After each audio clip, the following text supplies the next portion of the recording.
What is up, everybody? It is Matt Johnson. We are back with another episode of Real Estate Uncensored. This is the place where you get actionable ideas, insight, and inspiration to turn your real estate career into a lifestyle of freedom and become the rock star agent in your market. And we're going to talk today about a few things. We're going to take your questions live. We're going to talk about how to make a major push and how to set yourself up for the new year. And really, this applies to kind of dealing with any holiday season. Obviously, we're coming into a big one at the end of the year, but this applies to any type of holiday season. We're also going to talk about how to build your skills, how to set yourself apart from the competition so that you don't have to compete on price, which is what most agents do. So we've got a bunch of stuff to get into. We've got a great guest here with us today. But first, the Junior Grandmaster himself is in the co-pilot seat where you belong. Greg McDaniel, what's up today?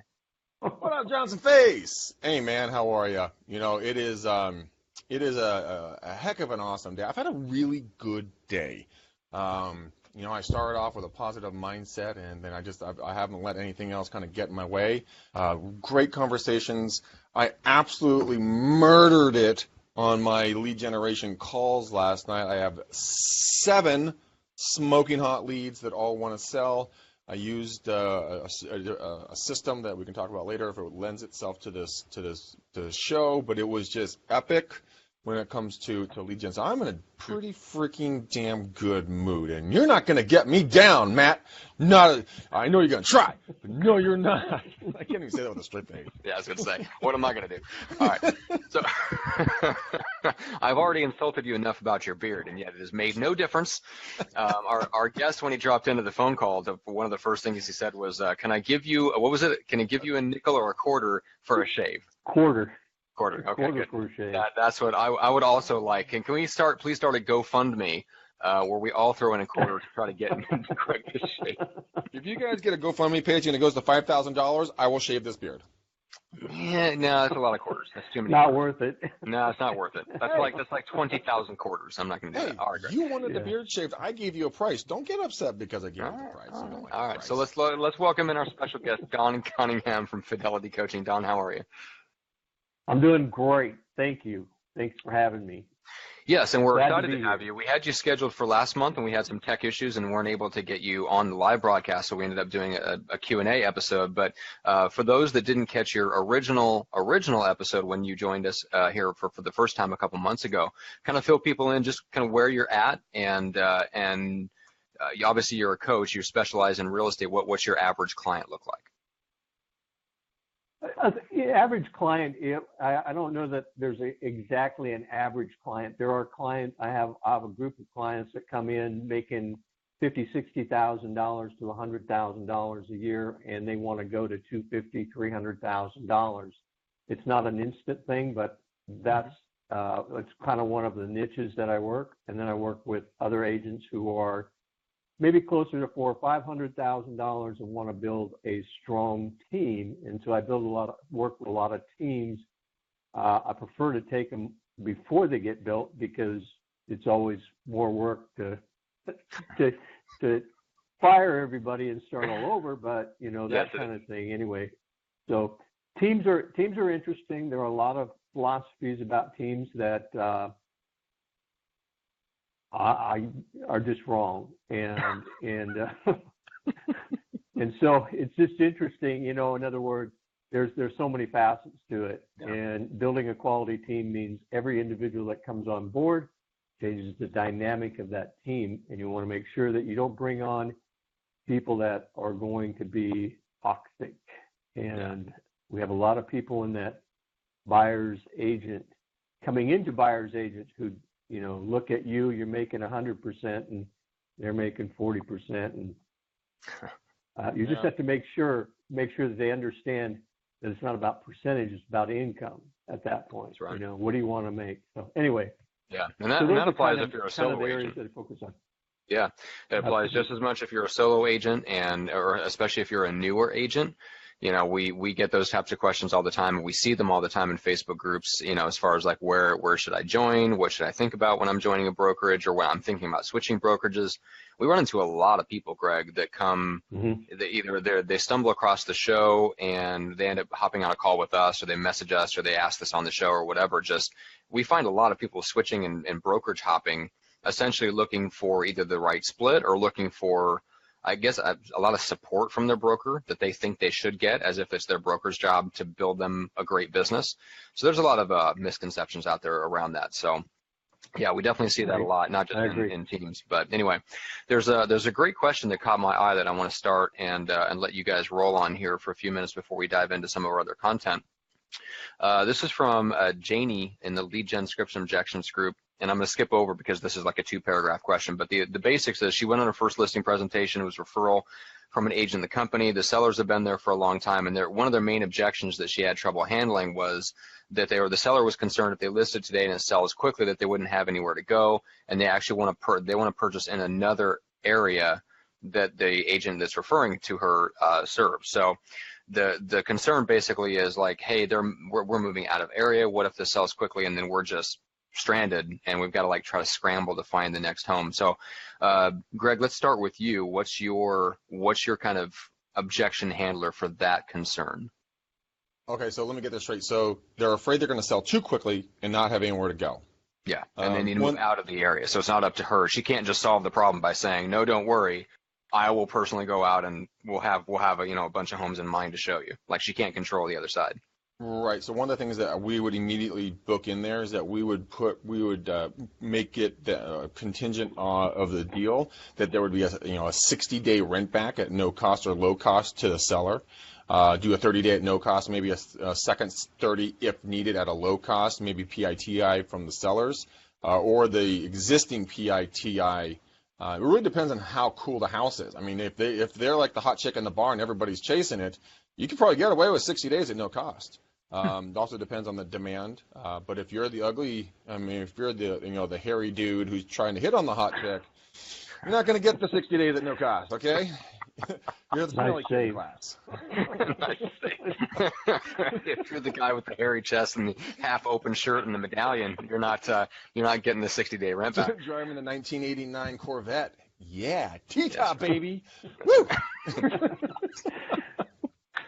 All right, Don. So you're on the opposite side of the country, different market from San Francisco. So I don't know, what's your experience on getting that kind of an arrangement? Well, I agree with what Greg said with most of it, as far as whether or not you can pull off rent-free for 60 days. That might be a tough one. That gives you with the closing 45 plus 60 105 days, somewhere in that ballpark. That gives you enough to work with. At some point, people obviously have to know that there is minimal risk.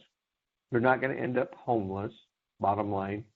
And I think that there's also the situation where you say, look, very, very worst case scenario is we have to move you into a motel until we get you into the house that you want.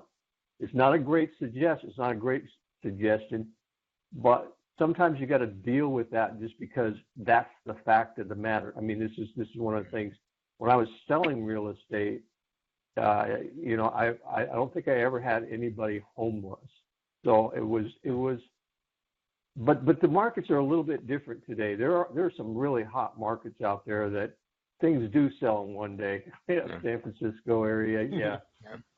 Even some of the areas that I've got clients in are just that dealing with the same kind of scenario. How important is it for you to sell that house? How important is it for you to make this transition? Because everything is a decision. In other words, I don't want to be homeless. Well, you're not going to be homeless because you get $100,000 or $500,000 coming to you. I think we could probably put you up at the Ritz or whatever. Right. So you're not going to be homeless, but there is a slight possibility in this scenario that you might have to move twice. We move everything into the storage center, and then we can and you can stay in a hotel. Obviously, the less of that you have to do, the better off you are. But that's kind of the last resort. I think the first one is to negotiate a longer. That was a real concern. I mean, could you tell them like, hey, instead of just putting it in a moving truck and getting a storage unit, just get a pod or a couple of pods. That way, you might be moving twice on paper, but realistically, you're only moving stuff once. You just park it, and when you get the house, then great idea. Yeah. Well, I mean, you can get away from hotels as well and get Airbnbs in case you have dogs. I mean, Matt, with you couldn't take Buddy to the Ritz. it'd be difficult. Actually, he's here with me at this really nice hotel, but yes, I get the point. Scratch that. We're going to delete that from the show. But I mean, really, if you wanted to have more of a homey environment, maybe your kids are, very hyperallergenic, or maybe you have an issue with being super, sensitive to noise or light. Get an Airbnb somewhere, that would work for you. But yeah, Matt, I love the pod idea. We have come a frog's fart away from having some clients homeless. But it all works out in the end if you have the right team behind you supporting you, working the different angles. But it can get stressful, man. One time we had like moving trucks that had been sitting for 2 days. This was the last day they were going to do it. They were going to dump the stuff out on the ground somewhere, and we closed it like this close. The trucks were coming around the corner to the property when we got final notification that we went on title. Thanks to our team, we got it done. But, whew, man, that will put gray hair, as you can tell, into your life. Seriously. You look good for 50. Thanks, Pick Don. that up, did you? There you go, somebody.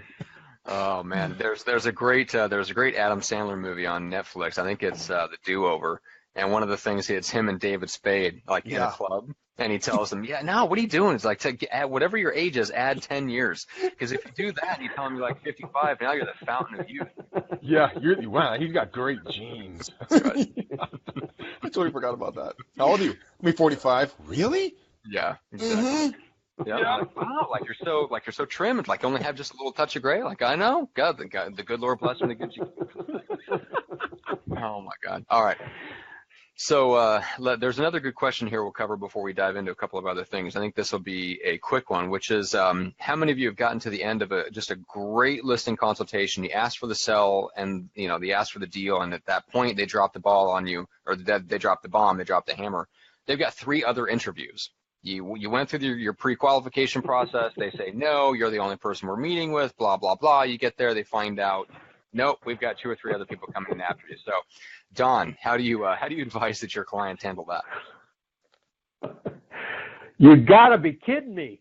Are you serious? You just drop all your stuff and just walk out the front door. Just walk out the front door. That's right. I think that one of the objection handling approaches for something like that is, let me ask you this question. Is there anything that I have said that would keep you from hiring me right this minute? Mm-hmm. Right? Mm-hmm. I mean, we haven't interviewed the other people. No, that's not the question I asked you. I asked you, do you think I can get your home sold? Okay. Well, of course. Then why do you need to waste 3 more evenings interviewing someone else? Sign here, press hard, 3 copies. I don't know, it's just a thought. I still love that. Press hard, 3 copies. I love that. Press hard, there's 3 copies.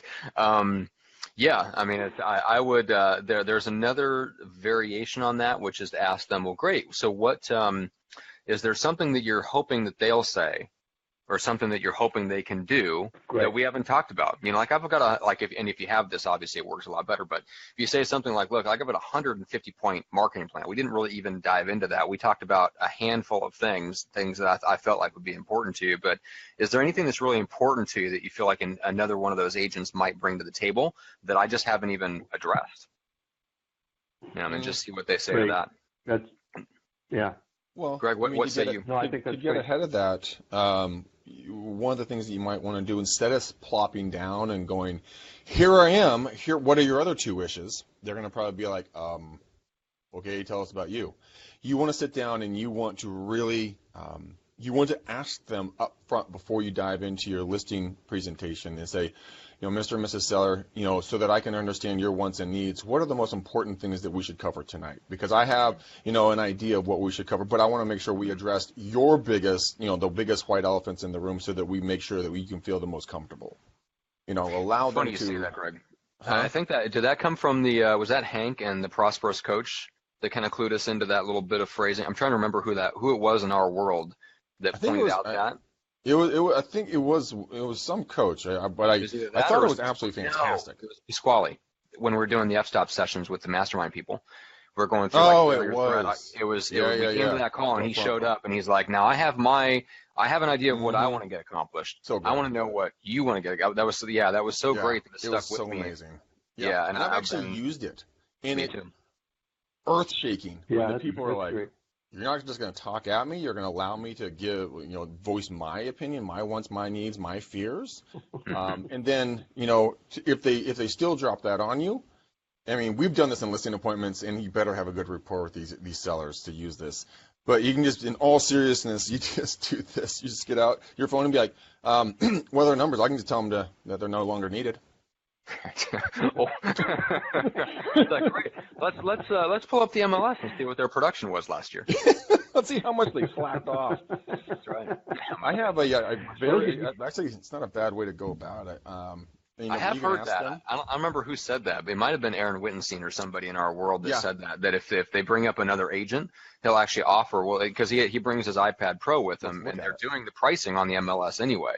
So he actually says, well, great, well, let's look them up and see what they sold last year. One of the things that I did is I take the glugs. I take the glugs off. They're right next to lugs, and then gloves. If I can, English is my first language, I promise. I'm sure. Take the gloves off, and I was at a listing appointment for the 2.3 million, which I would have gotten unless the first agent actually pulled a rabbit out of a hat and produced a buyer out of nowhere. But what he really resonated with was pure honesty. And he asked me the opinion about these 4 other agents, all good agents, but they were all older female agents, and he was wondering why he wasn't getting the results. And I thought I went a little rough, but I was just like, well, they're because they're old. And I'm like, oh shit, shut up. That was a little rough. But they were gonna live with me because he liked the way I talked. And I sat there, I'm like, did I just blow a $2.3 million listing appointment because I said the other people were old? Is that rude? Then I went down the rabbit hole of my mental, ass beating. But it plays into what we wanted to talk to Don anyway, which is that no matter what position you're in, you got to find a way to differentiate yourself, which you definitely did, Greg. Right. But Don, I want you to speak to that a little bit, because it's something that you work with your clients on, and of course we work with agents on as well, maybe from a different perspective. So I'd love to hear kind of your approach to it. How do you help somebody kind of come up with what is their difference? How do you tell somebody in a listing presentation, hey, here's why I'm different and or better. Here's why you should go over me versus the 3 other people you think you want to meet with? That gets a little bit deeper than where I was going to go, but one of the things I wanted to make clear was that if I'm equal to my competition, what do I have to offer besides price? Right. And I think so many people approach this and they have to be different. They have to have some unique selling proposition with regards to who they are and what they do. The Zig Ziglar quote that says people don't care how much you know until they know how much you care. That one has resonated for years with me, and I think one of the reasons why it resonates so loudly is because when you're dealing with agents, oftentimes they want to regurgitate everything they know. In other words, even like Greg was saying, you go in there and you say, well, this is what I did, here's my stats, here's my data with regards to what I've done over the years. And while that's good information, especially if it's comparative to somebody else's, the most important rapport building thing is asking questions. Tony Robbins said questions are the answer, and I stumbled with that for about a year, and I finally figured it out. When I ask you questions, where is my interest? Is it in telling you about me, or is it about me asking you about you? And we know that the most powerful name on earth is your name when you're talking to someone. If I'm talking to you, Greg, or you, Matt, if I repeat your name over and over again, I'm building rapport, unless I'm annoying. I don't know what you mean, Don. Don, you make a good point. Thank you for bringing that up, Don. Don, I'm really glad you're here, Don. That's annoying. Annoying. 9, yes. You just passed the annoying test. All right. You didn't pass the annoying test. Oh man, but that is true. Anyway, yeah. But ask yourself this question, because this is, what do you do? And what do you think people say with regards to what they do? In other words, do they say, well, I'm a realtor? Okay, does that summarize it? Yeah, it summarizes you and the competition. Basically, you're just a realtor. And then we get people who want to go outside of that because they're afraid of the fact that they're considered salespeople. But we are salespeople. We are salespeople. If you're not a salesperson, you're not going to make it in this business. And so we say, well, we're a sales consultant, or what are some of the other things realtors say? My dad just coined the phrase and did a copyright on a real estate evangelist. And, he did a whole thing on Evangelist. I'm like, Dad's a little too religious for my flavor. And he was like, he busted out this whole thing about how technology companies use Evangelist. But I got to give it to him. Every time that he uses it, people stop like, oh, Evangelist. That means you're going to work on my behalf. And I'm thinking like there's going to be angels and light from heaven coming down, and people walking down with the new 10 Commandments or something. Like, that's an evangelist, okay? But I think it'd be a tough sell for you, Greg. Thanks, Don. I don't I'm so know. glad you're here. Greg, you grow that beard any longer, I'm just going to start calling you the real estate prophet, and it'll make perfect sense. I'm the Moses of real estate. Follow me, my people. Let's go. That's right. There's part C's and everything. It's going to be fantastic. Yeah, but Don, you're absolutely right. I mean, people are not going to listen to the conversation of here's why I think I'm different and or better until they know how much you care. So yeah, there definitely is a section that needs to be rapport building, which is what gives you the right to kind of have that conversation of, hey, here's why you should go with me. Here's what we do differently. Here's why I'm different from the competition. If there's no rapport built, they don't care about any of that, of course. Right, but sometimes we get distracted with the questions portion of this, and we get on to how great we are and how wonderful we are, and our office, our team, we do X amount, so on and so forth. And while that's good information, it doesn't really resonate with the seller. It's just like what Greg was saying earlier. We start asking them, what is it that you want? You're opening up and you're saying, oh, you actually want to know what I want rather than tell me what I want. So yeah. Competition. Sure. Yeah. No, you were going to talk about like how to differentiate yourself, right? Differentiating yourself is, what do I have? What do I have to offer? What makes me so much different than everybody else? Am I just a realtor? Am I spending time educating myself? Doing things that make me a better human being? What am I doing to make myself better with regards to who I am? And then how does that apply to the business that I'm running? In other words, if I say I'm a realtor, that's one thing. If I say, I make dreams come true for people who are looking for the home of their dreams or something like that, I just kind of off the top of my head. Yeah. In other words, I help people with their dreams. Or, again, that's kind of hokey. I can't see Greg saying it, but there are people that would. I sell fluffy dreams.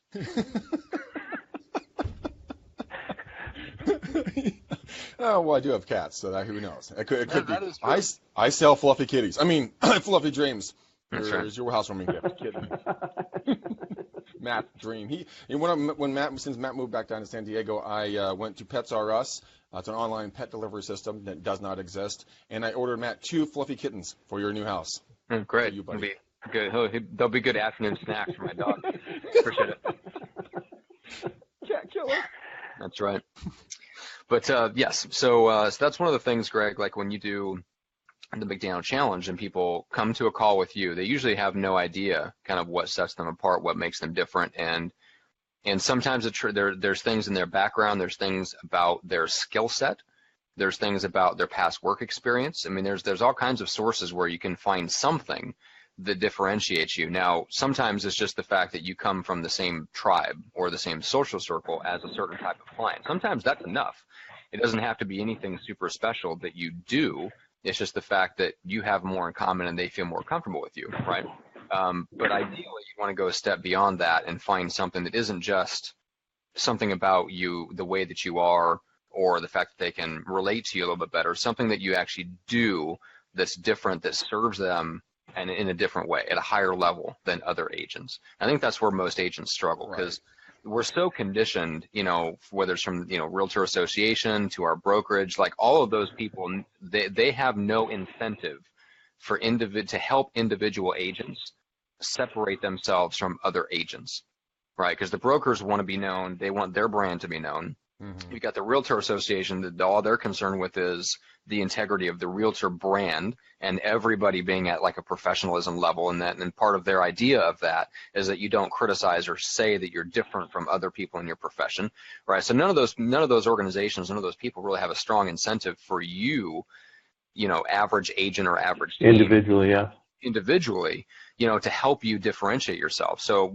I think we allow ourselves to be conditioned by that. And we become uncomfortable with saying either we take it to the extreme and we start saying we're better than everyone, or we don't say anything at all. And that neither one of those are helpful. It's not why are you better, it's why are you different? What makes you different and what makes you uniquely suited to serve me, this type of client, versus the other three agents I'm going to talk to? Well, I think if you have some type, you think about elevator pitches and so on, they're 10 to 30 seconds long, 10 to 20 seconds long. Basically, they identify you as somebody else. If you just say I'm a realtor, the conversation's either over or, oh, really, how's business? And it doesn't really get you where you want to go when you can identify. And each individual really has to deal with that individually. What do I offer? What makes me special? What's my niche? Somebody who works, horse ranches. They're a niche, that kind of a deal. So anyway, there's a great to have something that identifies. Yeah, I 100% agree. And Chad Hooper has a great comment. He says, "How about the fact that you're proactive and called them or knocked on their door? Most agents are passive and reactive." And Chad, I think you're right about that. Here's what I would add to that. What would you call that? Don, would you call that a feature and not a benefit? Like, I get what he's trying to say, but if you're going into a seller and saying, hey, I'm proactive, heck, that's how we met. That's true, but all that means is that you're good at taking listings. Are you going to be proactive when you're finding me a buyer? Or are you going to be spending all of your time? Like, if there's, what I'm saying, like that objection handler only works if they're not that smart and they don't question you on, wait a minute, all that means is that you're good at working with sellers. Yeah, so I can expect you to be spending your time knocking on other people's doors. Exactly, that's right. So, translate that. How does that bring me buyers into your home?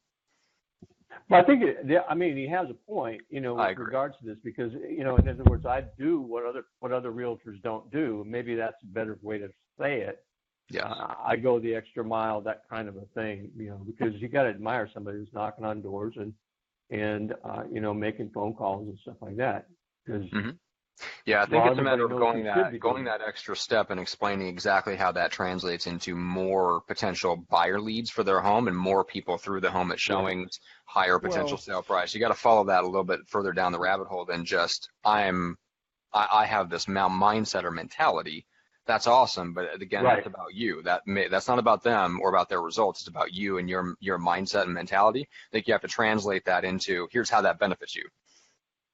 Right. So I agree. So one of the things that I was doing yesterday, guys, when I was doing the calls to the Make Me Moves on Zillow, and why I stood out and why I was able to get appointments so quickly and have such a positive interaction with them, is because what they asked me, right off the bat was, well, what are you going to do? Do you have a buyer? I said, I sure don't, but I sure do want to find one for you. And I said, this is what we can do. I want to come over to your house. I want to set up a time, and we're going to do a Facebook Live video, and we're going to, showcase your property. I'm going to mark it as a, not on the market home. I'm going to direct all the leads back to me. I'll be able to filter them, and then, if I find a buyer, can we work together? And people have said yes. And it was the technology side that I really think stood out a lot to these gentlemen, especially to the guy who actually called me back after sending him an email, because I said that in the email to him. Hey, I have some technology. I think I can help you sell your home. Another thing that can help you stand out is you go to Nick Sakis, guys, and go buy his $97 program. It'll show you how to it's basically hacking Facebook likes and follows. And Matt and I spent $500, and we have like 41,000 likes and follows in a week and a half, and it took us two and a half years to get 2,000. And then when we showcase that and say, how are you better than the rest of the agents? Well, we're going to do a Facebook Live on my business page. I have 41,000 people they're going to have the opportunity to see it, and they might have a buyer for you. Did Bob from Remax do that? I don't fucking think so. Drop the mic. Now you're different. Yes, that is one way to do it. Oh my God. Definitely different. Definitely different. Oh man. All right. Well, let's shift gears a little bit. Let's talk about finishing out the year strong and really getting through any kind of holiday season or a season where most other agents and small business owners and entrepreneurs may be taking some time off. So Don, what are you working with your clients on, and how do you help them mentally approach like these last couple of weeks of the year so that they set themselves up to actually hit the ground running and not find themselves on January 2nd going, well, now what? Now what do I do? Yeah. One of the things that I've noticed for years, even when I was selling real estate, I fell into the trap myself, and that is a lot of time. If you ever wished that half the realtors were going to quit this business, they actually did around November 15th. They actually did. They're going to take the next 2 months off, and they're going to suggest that they're getting ready for next year, but we know they're not. So a good portion of them drop out of the marketplace. But for those of us who are, especially with the clients that I'm coaching, is you've got to stay engaged. Okay, that does not mean I love the holidays. I love the time off. It's one of the reasons I got into working for myself. Was I wanted to call my own shots. And so when I look at this, I think, in the months from Thanksgiving on, take advantage of that 4-day weekend after Thanksgiving. In other words, utilize that, because that'll give you a good start for the next couple 3 weeks, which is where we are right now. We're pretty much at the end of the acceleration that we had after Thanksgiving. Okay, so we're moving into, we get to the 18th, 19th, people are distracted, and you're into Christmas. But one of the things that I share with people is instead of taking all this time off, and if you're going to take a week off, the week between Christmas and Christmas and New Year's is probably a good one. Mm-hmm. But I still like people to stay somewhat engaged. In other words, get on your calendar, make a few dials, make a few calls, wish people, Happy New Year or whatever you're going to do, just to stay connected. Because the biggest challenge that agents who step out of the market, it's like that 10-mile long train that pulls into the station. It takes a while to get that thing going. And that's why we see so many agents who don't get started until February, because they actually look on January 2nd and go, well, what do I got to do? Kind of like what Matt just said. And so staying engaged, time blocking it to where, if you're working a 60-hour week, work a 20-hour week, but, work it in the morning or in the afternoon. You decide which works best for you. Spend some time with your family if you've got one, if you've got kids, take that time for a little bit balanced. There won't be any other time for the next 6 months for you to be able to do something like that without guilt and loss. Yeah, right. It's during this downtime, if you're going to take some time off and you're going to do that, I would take some time and start doing something personal for your past clients, suspects, prospects, and something as simple as sending them a send-out card. I put a link in here, guys, for the send-out card. You stock them on social media. Take a picture if they had a kid, if your son or daughter got engaged, or if their dog has a Santa hat on or reindeer ears or whatever, right? You get the fucking point. But you go and you send that card out to them with a little, hey, Don, been thinking about you, man. You know, Bucky, your dog looks great with the reindeer hat. Hope you and the fam have a great holiday season. Talk to you later. Don't sell anything, but just get personal, interpersonal with them, so that when they think of you and they get this card, you know, people start laughing. I mean, we've joked around about this card 1,000 times, but I mean, I got this card, of my mug on the front of a card. Who is that? That got my attention, right? Yep, and that's what I really look like, Don. See, this is Greg non-hairy. I couldn't come up with anything funnier.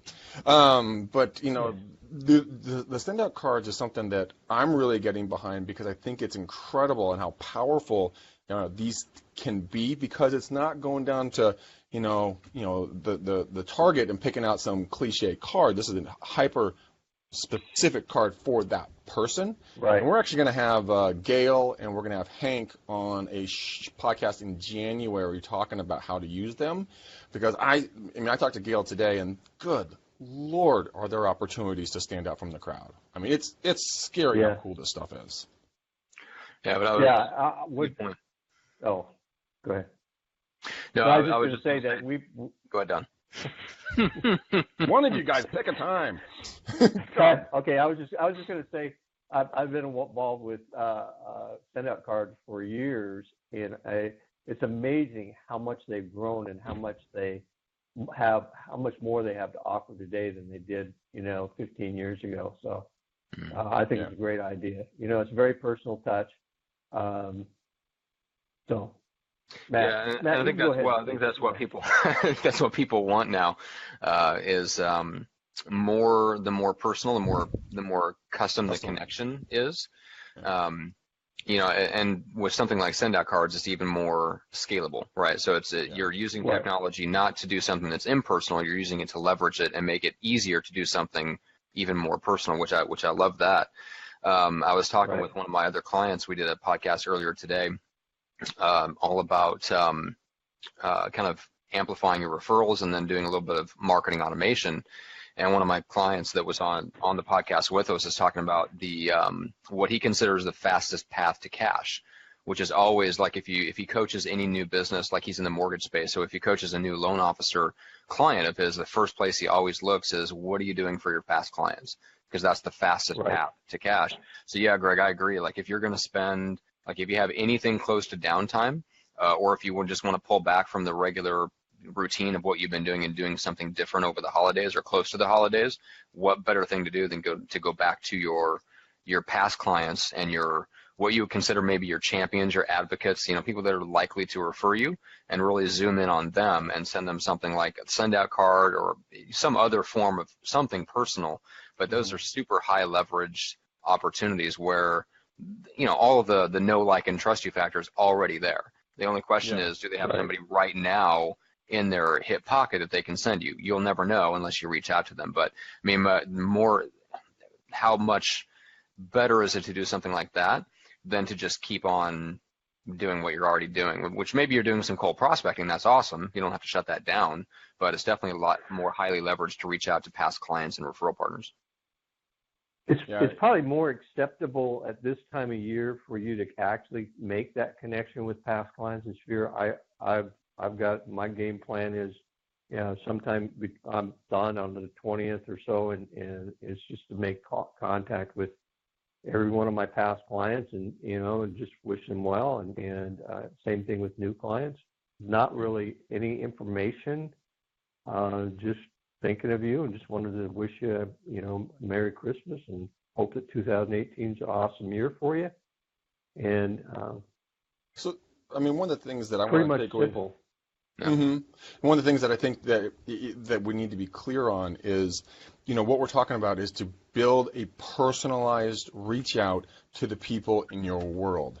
We were talking earlier on the show, Matt, you mentioned the fact that bigger brands have always said, like, we always joke that this is like, what is it, Century 21, the gold jackets, right? The Century 21, Coldwell Banker, Remax, all these national brands, you need to fit in their mold. And the funny thing that's coming out now is the fact that we're seeing companies like EXP and a few of the other, virtual brokerages that are more agent centric. They want the agent to be the shining light and not the brokerage. And what's coming out of college now are the Gen Zers. And Gen Z, human beings have had everything in their life for their entire life. They've been able to customize it. Their tennis shoes, their clothes, their social media accounts, everything has been customized to their preferences. And I think we're going to see a shift. Mark my words, this is my prediction. We're going to see a shift away from traditional brokerages that say, fit in my box, you look like this, act like this, say like this, to more EXP styles where they're saying, dude, let your freak flag fly, homie. You know what? Just say EXP, by EXP down here, and we're good to go. Because if you can, like I talked to a gentleman yesterday, about we had this exact conversation. He wanted to step away from his brokerage because it was, quote, stifling him, wasn't allowing him to be him.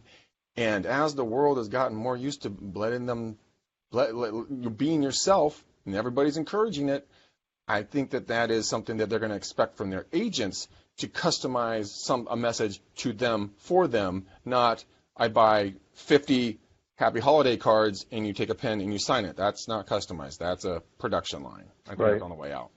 Right. Yeah. Don, do you see that kind of same trend? Do you see, some of your clients or people in your world kind of running up against their brokerage going, I can't be myself in this environment? Yeah, I see it. I'm seeing it more and more. Some of the the Century 21s, the Global Bankers, the ERAs, Prudential, and you see they're all striving right now. I mean, everybody's striving to rebrand, so to speak. I would hate to see the gold coat go, but that's a joke. The gold coat. So, that's a joke, Greg. Get a sense of humor. Greg, come on, you guys take away all the fun. So yeah, I do. A little slow, but okay. Man. Too bad we don't have fun on the show. Gosh, I really wish we had fun. I know. Lighten up, Greg. Come on up. Yeah. What I think you're going to see a lot of what Greg was saying with regards to, you're going to see a lot of different variations of the EXP. I think there is a lot more that is coming out of the pike, and you see the way people are doing things. Look, we got to be profitable. That's the bottom line. So what's been profitable over the years is work. But if you notice people like Keller Williams, who really push teams, you got a lot of people in there that are trying to build teams, but they don't have any clue what they're doing. So they're bringing on bodies, and I got to have something to, what's in it for me? Every agent is asking the same question: what's in it for me? And if I don't have anything to offer them, and why would I come there and take that big split? So I guess what I'm seeing is I can't predict what's going to happen technology-wise, because I'm not a tech guru.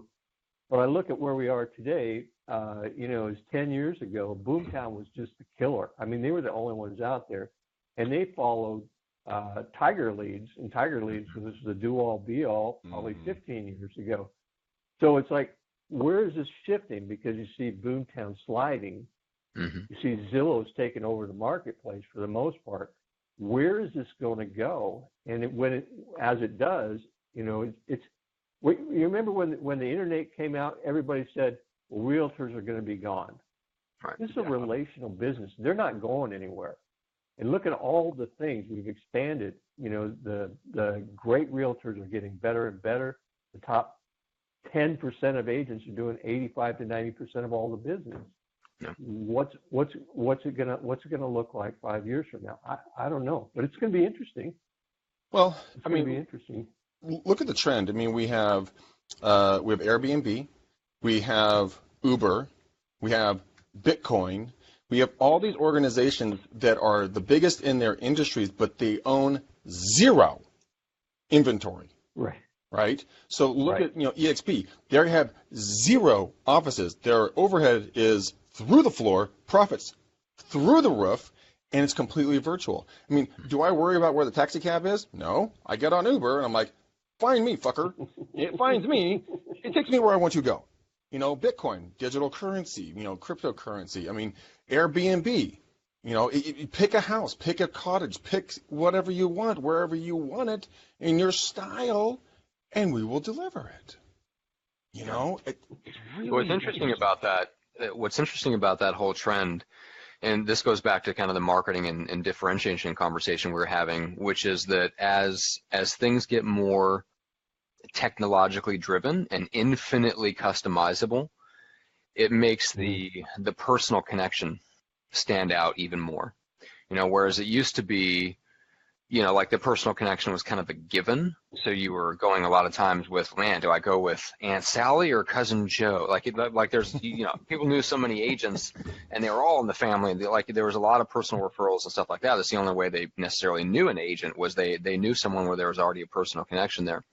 Now they're finding the homes online, which means then, okay, well, how do you build that personal connection closely? So if you can build that personal connection, you can strengthen it with things like whether it's send out cards or connecting with them on Facebook and Instagram, or hopefully building up a tribe of people that look to you as a leader already. And then when they have a need come up, they already have you in mind because the connection is already there. So to me, that's where it's going, is as things get technologically easier to execute the search and the transaction, then that said, the people that understand that and still understand how to quickly and scalably build deep personal connections with people, like those are the ones that win, right? Mm-hmm. So because in the end, that becomes like a point of differentiation. Well, you look at Walmart, and then you look at Nordstrom's, and if you go there at any time during the day, both parking lots are full. And so one person is looking for price and the other one's looking for value. And how do I differentiate myself? Because my focus with my clients is that you bring value. Okay, you separate yourself by bringing value, because we're not going to negotiate price. Yeah. And that's the only way you can get there is by showing them that you've got more value. And so much of that comes with that personal connection, the rapport building, and so on and so forth. But then you got to follow through. You got to make sure that you do what you say and you say what you do, because there's no quicker way downhill than to screw that up and not follow through. So anyway. That's it. I'm out. I can't do it then. There's follow-up involved. Nope, not the deal killer. Well, you could hire someone, Greg. Actually, I'm having a talk with Matt afterwards about doing that for some stuff that we're doing. Oh man. That's why Matt and I partnered up. He does all the follow-up. And Matt's like, what? Nope. I do some things. I don't do that. I'm not gonna do your lead follow-up for you, Greg. Sorry. Oh, damn it. I know, it's very sad. Sounds to me like it's an excellent opportunity for skill development. Skill development. Did your dad tell you that a lot in high school? No. That's funny. But yeah, we'll have to have Don. We'll have to have you back on, because we didn't get a chance to really get into the kind of the skill building and skill development conversation, which I'm very interested to get your perspective on that. But let's quickly, just in the last few minutes that we have left, I'm curious your perspective on when you look at helping a client, and let's kind of take the teams out of the equation, right? Because then you talk about getting things done through other people. Let's speak to the agents that they're either solo with an assistant, solo with a buyer's agent, that kind of thing. And really they're still in the stage where they're leveraging their skills and the entire business runs off of their day-to-day performance. So how do you help, and what would you recommend somebody going into the new year and going through the holidays look at the new year, and what are some of the areas that they can look at to raise their performance in 2018? Well, I think first of all, you got to know where you're going to go in 2018. You got to take a look back. If you don't have a business plan, you've got to have a business plan, because we're already in the first quarter of 2018. And for those of you who don't have a business plan, but you're going to get one, in the next few days. The bottom line is, I've been telling just about everybody this, even as we were building the plans, is that whatever your number is that you decide that you want to achieve, you're looking at about 6%. I need to have 6% in pending status for 2018 by December 31st. So if you don't have that, probably ought to start thinking about how you're going to get there, because the next month is going to be similar. It's going to be 6 or 7%.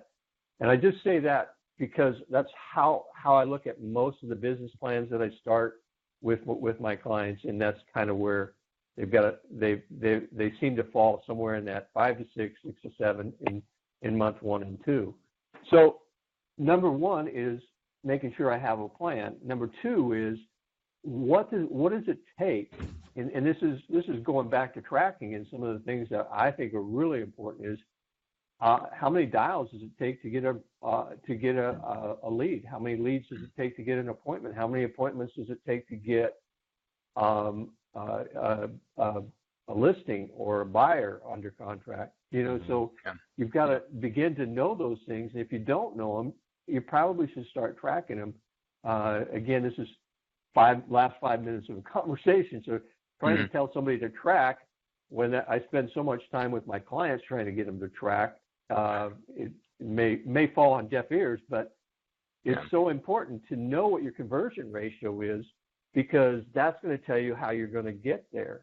And what are the things that you do? I don't tell everybody to start making cold calls. Greg can make cold calls all day long because that's his behavioral style. And he'd rather do that, I would guess. He'd rather do starting new relationships than go back to the old relationships. Is that fair? A metaphor for life. I was going to make so many jokes with that. So many jokes. A good portion of the population is not like Greg, and thank God. We'll leave that alone. Yeah. No, but you're right, Don. That's not where most agents live. You're 100% right, and so that's one of the things that always bothered me about modeling success.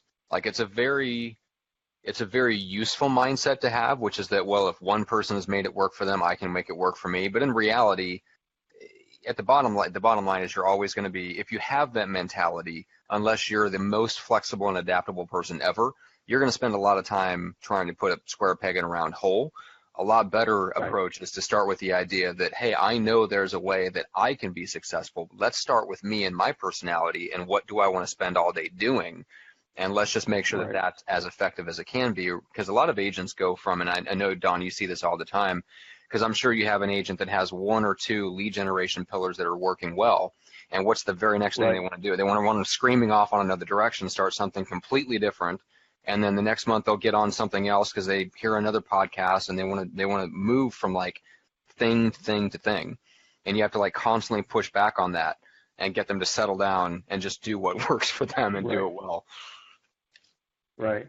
Well, and like I said, Greg being a high dominant personality, I mean, it works really good for him to, sit down and make those cold dials, or, whatever specifically he's doing. But it's harder for him is to pick up the phone and call past clients in his sphere, unless he's got, somebody that he's really connected with there in his top peer group. So, and 74% of the population is not like you. Yeah, thank God, right? But that it is seriously true. Like I get on the calls and I get a high when I'm doing the calls, because I'm hunting. Can I find it? Can I convert? Can I convince? Can I make it happen?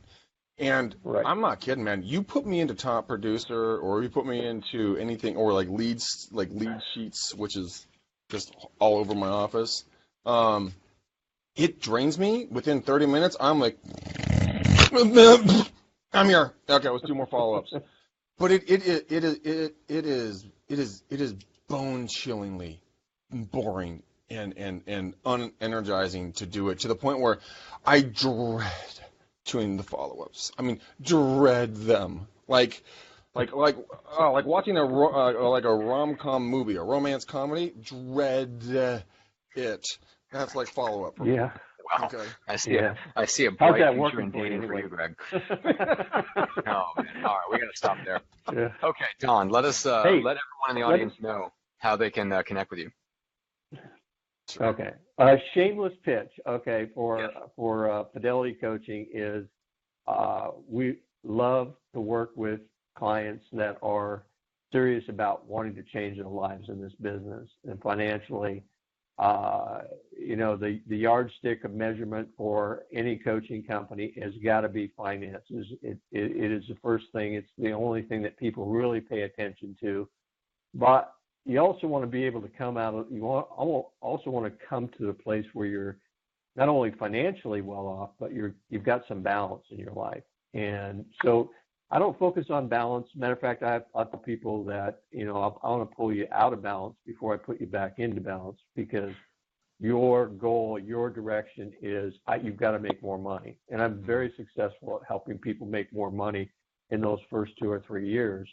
To double your income from 50 to 100,000. I don't want to say it's a piece of cake, but I do it all the time. Take somebody from 100 to 200.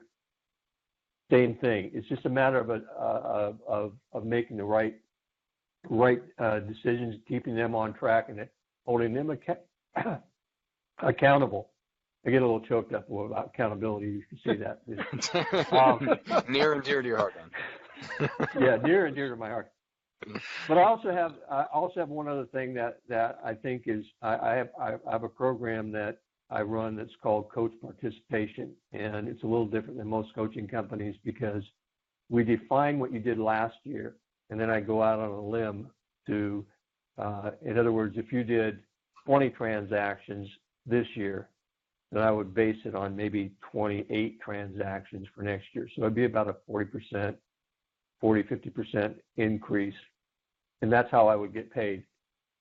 Not completely. In other words, there'd be some upfront money, but then you would pay per closed transaction. So instead of paying on a monthly basis, you get an opportunity to, when you've got money, you're paying me. And that's been a pretty good program. People like the opportunity to. Well, I don't have a monthly payment because I don't have any closings this month. The goal is for both me and for them is to make sure you have closings every month. So. Yeah. That's why I call it Coach Participation. I really do like getting paid. One of my favorite things. And you only get paid. Hey, you only get paid if they succeed. But don't forget Greg's script. That's right. Well, if you go, yes, and thank you, Don. If you go to myfavoritescripts.com, you can get Greg's stuff there. All of his seller and buyer scripts and active client scripts, how to get buyers to make good offers and all that stuff. So that is there. Greg, how do they book a call with you to chat about potentially coaching with you as well? Guys, go to Book McDaniel. I'll put a link in there. Book McDaniel for a 30-minute call. But something we're rolling out on January. Matt, I just found this out, so you don't even know I'm going to say this. On January 10th, I'm going to be rolling out a 36 to Life coaching class with Hank Avix. It is a 4-week coaching class. Guys, the cost is $297, but if you sign up now, then it's going to be $197. There's $100 that we're going to knock off. You guys get so much value for this, along with a lot of bonuses and extras. So if the $1,000 a month isn't your bag of chips so far, I will put the link in this for the January 10th launch. It's going to be at 1 p.m. Pacific, 4 p.m. Eastern, and it's going to be an hour long for 4 weeks. Guys, look, I've worked with Hank. I know what this class is going to bring. It's a metric fuck ton of value, and it's way better than the $1,000 you'd spend with me. So go sign up right now, guys. It'll be a $197, a one-time fee, and if you want to make donations to the Starving McDaniel Fund, we'll take those too.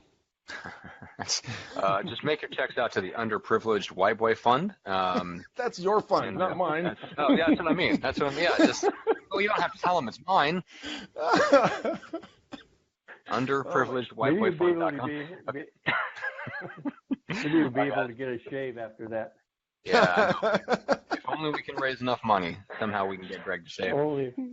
Oh, man. Okay, guys. Right. And then for me, I've got a special calendar link set up for you guys. So if you have any questions about all the programs and courses and stuff, whether it's from ours or if you are looking for kind of an impartial second opinion, if you're thinking about hiring a coach and you want to get an outside opinion on who's good and who is specialized in certain areas, I'm more than happy to jump on like a quick 15-minute call. So I've got a special link set up for you guys. It's 15.bookjohnson.com. So it's the number 15.bookjohnson.com. So that takes you directly to a link where you can just put a call into specific times on my calendar. Make sure to enter your phone number, otherwise you will not receive a call. There's a couple of questions that I'll have for you just so that I can show up to the call prepared and ready to help so we can make the most of that 15 minutes. But for anyone in our audience that wants to just learn more about what's out there, or if you're considering a specific program or going with a specific coach and you want an outside opinion to see if it's right for you or if the timing is right for you, just jump on a call with me.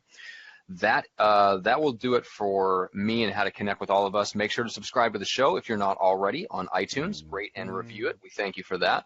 Thanks for sharing it. The show continues to grow. You notice we don't do a bunch of advertisements. We don't do any advertisements actually for the show other than just letting people know that it exists, which you guys are also helping us out with by sharing it with your agents, sharing it with your broker friends, sharing it with your office. So we just want to thank you guys, and we love you guys for doing that. Greg, anything else you want to finish out with? I have a client that's looking for a $4 to $7 million apartment complex in either California or Colorado. So if anybody has one or has one coming up or knows of one, please let me know. This guy is cash heavy. He is ready to roll. But besides that, guys, we love you. I say it every show. We love you to pieces. We have a love affair with every one of you guys that listen to us on audio or watch us live on video because we want to see you be the best agents you can possibly be in your industry now, not tomorrow, not next year, right now. And that's where we bring guests like Don, who's an outstanding coach. I was impressed with that man from the second I talked to him on a phone call. What was that, last year or earlier this year? I mean, I'm like, this guy needs to come on the show, and that's why we keep bringing people on the show to make you guys as smart as you can be at a zero budget in case you have dust mites in your bank account, which is okay. We're going to help those leave. But, you guys, until the next time, peace out, ninjas. We gone.